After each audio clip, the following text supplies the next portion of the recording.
Question number 5. It is given that triangle ABC congruent triangle FDE in which AB equal to 5 centimeter, angle B equal to 40 degree, angle A equal to 80 degree and FD equal to 5 centimeter. Then which of the following is true? इसमें कौन सा true है? Angle D equal to 60 degree, इसमें दिया है angle E equal to 60 degree, angle F equal to 60 degree, angle D equal to 80 degree. Other angle दिया है, कहीं पर एंगल डी दिया है, कहीं एंगल ई दिया है, कहीं एंगल एफ दिया है, कहीं एंगल डी दिया है। अब कौन सा करेक्ट है इसको देखने के लिए क्या करेंगे कि जो टू ट्रायंगल्स कॉन्ग्रुएंट है उनको हम कौन कौन से ट्रायंगल कॉन्ग्रुएंट है? Triangle ABC congruent triangle FDE.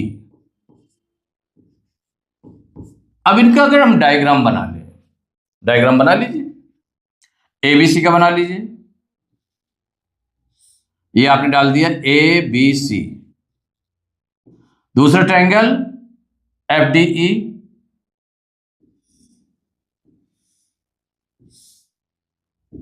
F D E, ऐसे बना दिया। बनाने के बाद में देखिए जो टू ट्रायंगल्स है ये कॉन्ग्रुएंट है और इसमें गिवन है A B equal to 5 centimetre, A B आपकी 5 सेंटीमीटर है और बी इक्वल टू दिया है, एंगल बी इक्वल टू दिया 40 डिग्री, एंगल बी 40 डिग्री है, angle A 80 degree, angle A 80 degree and F D equal to 5 centimetre, F D 5 centimetre given है, F D 5 centimetre ये given है। तो अब कहा गया कि which of the following is true, माने ये एंगल्स दिए हुए हैं, angle D, angle E, angle D है, एंगल ई है और एंगल एफ है और एंगल डी है, 2 टाइम्स है, एक बार 60 डिग्री दिया है, एक बार 80 डिग्री दिया है और एंगल ई, और माने ये एंगल्स कितने कितने डिग्री के होंगे। अब देखिए करेस्पॉन्डिंग अगर वर्टिसेज हम इसमें ले लें तो करेस्पॉन्डिंग वर्टिसेज कौन कौन से हो जाएंगे पहले ये देख लें, उसी के बिहाफ पर एंगल्स हो जाएंगे। तो करेस्पॉन्डिंग वर्टिसेज, करेस्पॉन्डिंग वर्टिसेज ये हो जाएंगे, ए फर्स्ट प्लेस पर है ना, कॉन्ग्रुएंट है दोनों, कहा गया it is given that congruent है तो ए फर्स्ट के इक्वल होगा, means A tends to F and B tends to, B किसके? डी से है, सेकंड के उससे और थर्ड से, सी टेंड्स टू ई। अगर एंगल को हम चूज करें तो एंगल इसी के बिहाफ पर हो जाएंगे, जिस वर्टेक्स पर जो एंगल बन रहा है वो इसके इक्वल हो जाएगा, means angle A equal to हो जाएगा एंगल एफ। तो करस्पॉन्डिंग एंगल्स कौन कौन से हो जाएंगे, इसी को अगर हम बना लें तो करस्पॉन्डिंग एंगल्स, देखिए करस्पॉन्डिंग एंगल्स,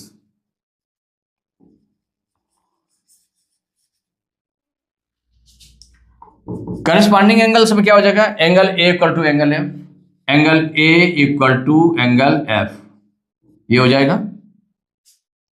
तो एंगल ए कितना गिवन है? 80 डिग्री गिवन है, मींस ईच एंगल हो जाएगा 80 डिग्री हो जाएगा। Angle A equal to angle F है, इट मींस हो गया angle A equal to angle F, it means angle A कितना गिवन है? 80 डिग्री, तो ईच एंगल हो जाएगा 80 डिग्री, ठीक है, एक बन गया।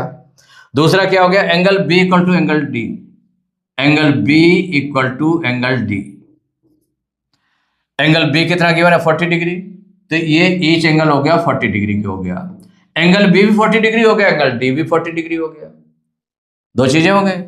अब एंगल सी को हम देखें, अगर angle C equal to angle E, तो एंगल सी भी नहीं दिया है ना एंगल ई दी गिवन है, लेकिन एंगल ई इसमें पूछा गया है, मतलब इस ऑप्शन में दिया हुआ है एंगल ई दिया हुआ, तो इसका मतलब एंगल ई हमें को पहले निकालना पड़ेगा, मीन्स यहां पर क्या हो जाएगा, वैसे राइट कर लेते हैं angle C equal to angle E. अब ये कितना होगा? एंगल सी माने angle C equal to angle E, अब ये कितना होगा? दोनों नहीं दिए, एंगल सी को निकाला जा सकता है, निकाला जा सकता है ना इसमें, एंगल सी को हम निकाल सकते हैं। कैसे निकाल सकते हैं? इन दोनों को ऐड करके 180 में से माइनस कर दें तो निकल आएगा। तो since the sum of angles of triangle is 180 degree. कितना होता है? 180 डिग्री। तो angle A plus angle B plus angle C equal to 180 degree. Angle C equal to 180 degree. अब इसमें अगर हम वैल्यू पुट कर दें, देखिए एंगल ए की वैल्यू कितनी हो गई यहां पर? एंगल ए की वैल्यू गिवन है इसमें 80 डिग्री, प्लस एंगल बी की वैल्यू 40 डिग्री है, प्लस एंगल सी इक्वल हो जाएगा 180 डिग्री। ये हो जाएगा। तो 80 और 40 कितना हो जाएगा? 120 degree, plus angle C equal to हो जाएगा 180 डिग्री।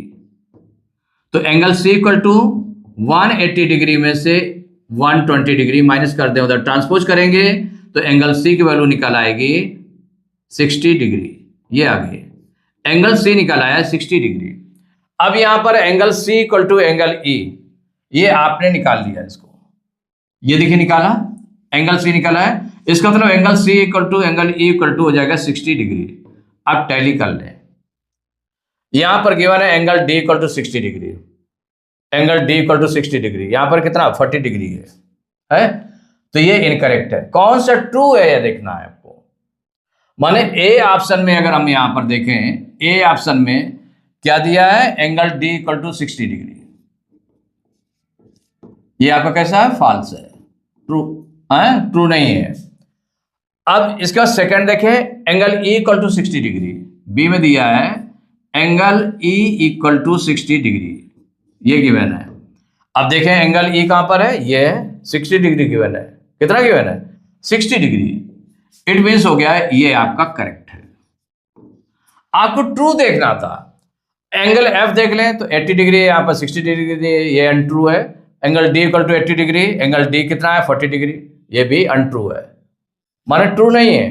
कौन सा है? बी पर angle E equal to 60 degree. तो करेक्ट आंसर कौन सा हो जाएगा? तो बी पर आप टिक कर देंगे। Question number 6, in triangle ABC and triangle DEF it is given that AB equal to D and BC equal to EF in order that triangle ABC congruent triangle DEF we must have। हमको क्या रखना चाहिए? ये angles लिखे हैं, कौन सा angle किसके इक्वल होगा ये देखना है। तो यहां पर जो गिवन है, टू ट्रायंगल्स गिवन है। क्या दिया हुआ है? Triangle ABC congruent triangle DEF, ये गिवन है। और इसमें गिवन है कि टू साइड्स कौन कौन सी हैं? A B equal to D है, माने जैसे कि ये ए बी सी आपने बना लिया, ए बी सी। दूसरा ट्रायंगल हो गया D E F, two triangles आपने बना लिए, डी ई एफ। इसमें क्या है? A B equal to D, A B जो है डी के इक्वल है, B C equal to E F है, तो बी सी जो सेकंड साइड है ये ई एफ के इक्वल है सेकंड साइड के। तो इन ऑर्डर टू दिस, माने ये होने के लिए आपके पास क्या चाहिए? माने टू साइड्स, वन ट्रायंगल की टू साइड्स अदर ट्रायंगल की टू साइड्स के रिस्पेक्टिवली इक्वल है, और उसका इंक्लूडेड एंगल, तब वो SAS कॉन्ग्रुएंस प्रॉपर्टी को फॉलो करेगा। तो कौन सा चाहिए इसमें? Angle B equal to angle E। तो फॉर SAS, माने टू साइड्स है ना, तो टू साइड्स के साथ में कौन आएगा? टू साइड्स के साथ में एंगल आएगा, बिटवीन एंगल, उसके जो बिटवीन एंगल होगा। फॉर SAS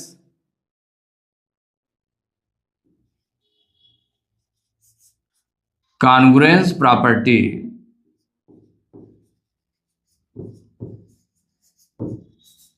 कौन सा एंगल होना चाहिए? Included angle of two sides, included angle of two sides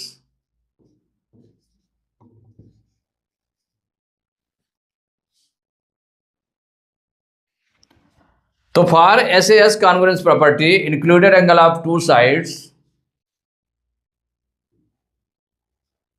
will be equal to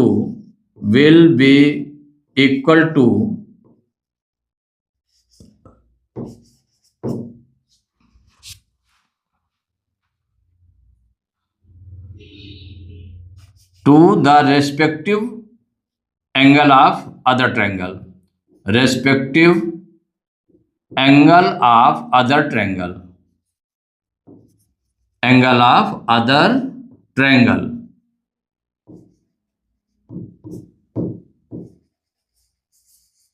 means क्या हो गया कि जो इंक्लूडेड एंगल है of two sides will be equal to the respective angle of other triangle, माने इसके जो टू साइड्स के बिटवीन कौन सा हो जाएगा, माने ये एंगल बी और एंगल ई, दैट इज क्या हो जाएगा, angle B equal to angle E, ये चाहिए,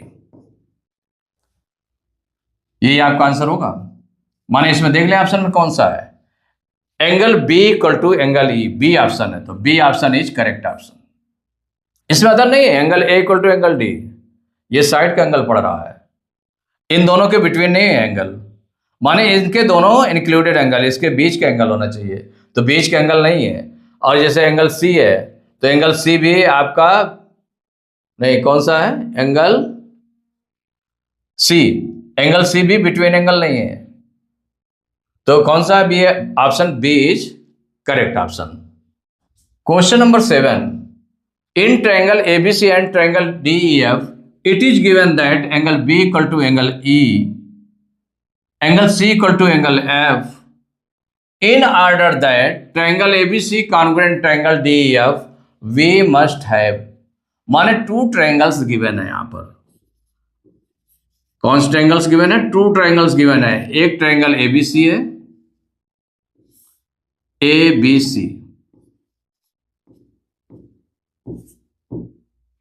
एबीसी है, दूसरा कौन सा डीईएफ है, डीईएफ, टू ट्रायंगल्स हैं, और इसमें जो गिवन है क्या, angle B equal to angle E, इसके गिवन है एंगल बी एंगल ई के इक्वल गिवन है, angle C equal to angle F, angle C means इसको डबल से उससे कर दीजिए जिससे कि लगे कि एंगल सी जो है एंगल एफ के same sign, same sign same sign, माने angle B equal to angle E है और angle C equal to angle F है।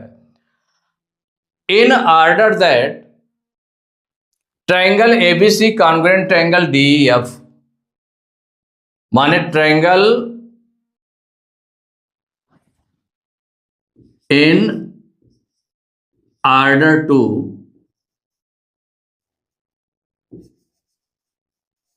Order that triangle ABC congruent triangle DEF,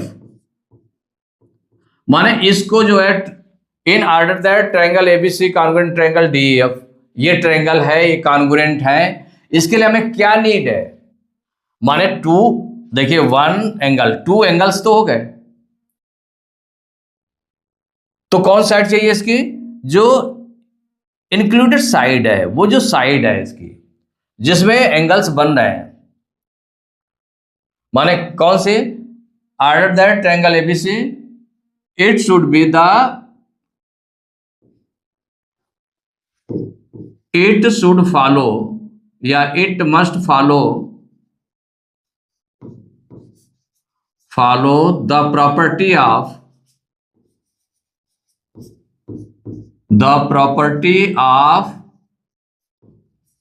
ASA congruence, माने ये property को फॉलो करना चाहिए, ASA प्रॉपर्टी को फॉलो करना चाहिए, तो उसके लिए हमारा क्या हो गया, टू एंगल्स तो हो गए, और उसकी जो इंक्लूडेड साइड है, जो उसके बिटवीन साइड है जिस पर एंगल बन रहे हैं, उसको फॉलो करना चाहिए। तो एएसओ को फॉलो करना चाहिए, तो इट मीन्स क्या हो जाएगा, तो देयरफॉर बीसी इक्वल टू क्या होना चाहिए, ईएफ। ये ट्रायंगल्स है बी और सी, उसकी जो साइड है बीसी, और ये टू एंगल्स हैं, इसकी साइड क्या है, ईएफ, जिस पर ये एंगल्स बन रहे हैं। तो means BC equal to EF, ये होना चाहिए। In order that triangle ABC congruent triangle DEF, it must follow the property ASA congruence, मान इस प्रॉपर्टी को फॉलो करना चाहिए। तो therefore BC equal to EF, ये होना चाहिए। यही आपका आंसर हो जाएगा। माने टू एंगल्स तो दिए थे, अब देखिए इसमें कौन सा हो जाएगा, लिखा है A B equal to D F, ये आपका करेक्ट नहीं है। A C equal to D भी नहीं है, कौन सा है, B C equal to E F है, तो सी ऑप्शन है B C equal to E F. अब आप कहेंगे कि इसमें एक प्रॉपर्टी इससे ही रिलेटेड एक और थी, कौन सी थी, A S property, congruence property. A S माने टू एंगल्स हो गए, कोई एक साइड हो गई, वो लेकिन उसके रेस्पेक्टिव एंगल्स के इक्वल होने चाहिए। माने टू एंगल्स एंड जो वन साइड है must be equal to the respective side and angles of other triangle. अब यहां पर देखें जैसे कि ये एंगल इसके इक्वल है, अब यहां पर देखें ये साइड है ए बी कह रहा है डी एफ के इक्वल है, ए बी डी एफ के इक्वल है। तो ए बी कहां पर है, ये जो नॉन एंगल दिया हुआ है, नॉन एंगल दिया हुआ है ना, एंगल इसमें एंगल है लेकिन इसमें शो नहीं किया गया, माने ये एंगल शो है, तो नॉन एंगल है। और जो फर्स्ट एंगल है, जो फर्स्ट एंगल है ये लाइन है, और इसमें कौन सा है कि जो सेकेंड एंगल है डी एफ के इक्वल है, जो नॉन एंगल जो एंगल गिवन नहीं है, और ये एफ जो सेकेंड एंगल है उसके बीच की है, तो वो आपको फॉलो नहीं होगा, वो रेस्पेक्टिव साइड नहीं है। अब देखें बी में ए सी इक्वल टू डी, ए सी कहां पर, ये माने जो नॉन एंगल और जो सेकेंड एंगल है वो साइड है, और इसमें डी मीन्स हो गया non angle and first angle है, तो ये भी रेस्पेक्टिव साइड नहीं है, तो ये भी नहीं है। Angle A equal to angle D, माने एंगल ए जब टू एंगल्स अदर ट्रायंगल्स के टू एंगल्स के इक्वल है, तो थर्ड एंगल के भी इक्वल होगा, angle A equal to angle D होगा। लेकिन ऐसी प्रॉपर्टी कोई नहीं है कि थ्री एंगल्स, अगर थ्री एंगल्स वन ट्रायंगल के अदर ट्रायंगल के थ्री एंगल्स के इक्वल हों तो वो दोनों कॉन्ग्रुएंट होंगे, माने ए कॉन्ग्रुएंस प्रॉपर्टी कोई नहीं है, इसका मतलब डी तो होगा ही नहीं। इसमें साइड होगी तो साइड में क्या होगी, B C equal to E F, ये कॉन्ग्रुएंस है। देखिए इसमें आपका क्या है कि बी फर्स्ट एंगल और सेकेंड एंगल ये साइड है, इसमें फर्स्ट और सेकेंड एंगल की साइड ये है E F, B C equal to E F, यही करेक्ट है आपका ऑप्शन है, तो सी इज करेक्ट ऑप्शन।